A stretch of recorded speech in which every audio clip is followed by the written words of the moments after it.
네, 여러분 안녕하십니까? 사실은 저는 오늘 이제 신문을 보면서 가장 눈에 띄는 기사가 이스라엘 국방장관의 가정부가 사실은 스파이였다라는 기사입니다. 사실은 우리가 정치 뉴스에 많은 노력을 경주하고 있기 때문에 다른 뉴스가 거기에 가려서 잘 안 보일 때가 있는데 정말 중요한 뉴스가 이런 뉴스일 수도 있겠다 싶어서 여러분께 소개를 해드리겠습니다. 이스라엘 국방장관의 가정부로 일하던 30대 남성이 스파이 혐의로 기소됐다고 이스라엘의 현지 언론 하레츠가 보도를 했습니다. 이 보도에 따르면 이스라엘 검찰은 베니 간츠 이스라엘 국방장관의 가정부로 일하던 옴니 고렌 고로초프스키 37살 이 사람을 스파이 혐의로 기소했다고 밝혔습니다. 고로초프스키는 지난달 31일 이란하고 연계된 해커 집단 블랙 섀도우와 접선을 해서 간츠 국방장관의 컴퓨터에 악성 프로그램을 심는 스파이 활동을 제안한 그런 혐의를 받고 있습니다. 검찰이 공개한 기소장에 따르면 고로초프스키는 블랙 섀도우에 대한 언론 보도를 접한 뒤 텔레그램을 사용해 해당 단체의 요원과 접촉을 했습니다. 블랙 섀도우는 이스라엘 사람을 겨냥한 각종 사이버 공격을 해온 해커 집단입니다. 고로초프스키는 블랙 섀도우에 자신을 간츠 장관 밑에서 일하는 사람이라고 설명하면서 장관의 집 안에 있는 컴퓨터, 전화기 등 각종 물품 사진을 찍어서 보냈습니다. 이후에 이제 금전적인 대가를 요구하면서 간츠 장관의 컴퓨터에 악성 프로그램을 심어서 기밀 정보를 빼내겠다고 제안을 했다는 것입니다.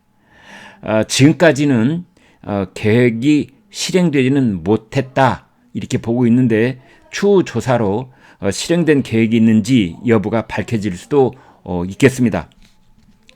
이제 이 사람은 2018년 지금부터 3년 전부터 간츠 장관 집에서 이스라엘 국방장관 집에서 일해왔다고 그래요. 고로초프스키 이제 무장강도 주거 침입 등 그러한 혐의로 4차례 징역형을 받았던 전과자였다는 것도 뒤늦게 밝혀졌습니다. 현지 언론인 하레츠는 국방장관에게 접근할 수 있는 사람의 배경 파악을 하지 못한 그런 실패다. 이렇게 보도를 했습니다. 이스라엘 정보기관 신베트는 성명을 내고 고로초프스키는 어떤 기밀 정보에도 접근할 수 없었다. 일단은 그렇게 얘기를 했습니다. 그러나 이번 사건을 이 조직의 심각한 결함으로 보고 있다. 이렇게 결론을 내렸습니다. 고위 관리에게 접근 가능한 개인들에 대한 보안조사 절차를 재검토하고 있다. 이게 이스라엘 정부의 입장인데요.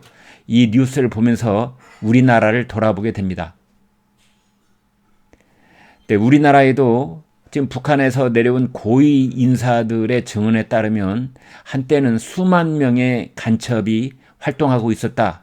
이런 얘기도 있었고 심지어 90년대에는 청와대에서도 간첩이 북한으로 보고를 하는 청와대 근무자 중에서도 간첩이 있었다. 이런 증언이 잇따르고 있는 겁니다.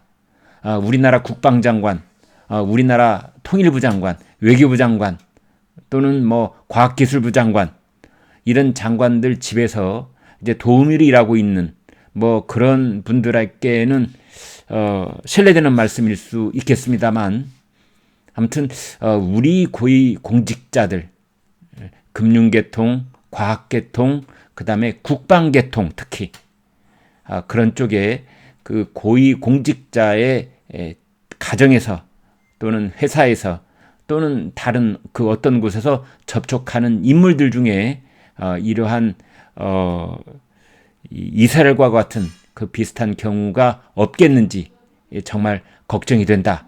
하지 않을 수가 없는 것입니다. 네, 여러분 구독, 좋아요 눌러주십시오. 고맙습니다.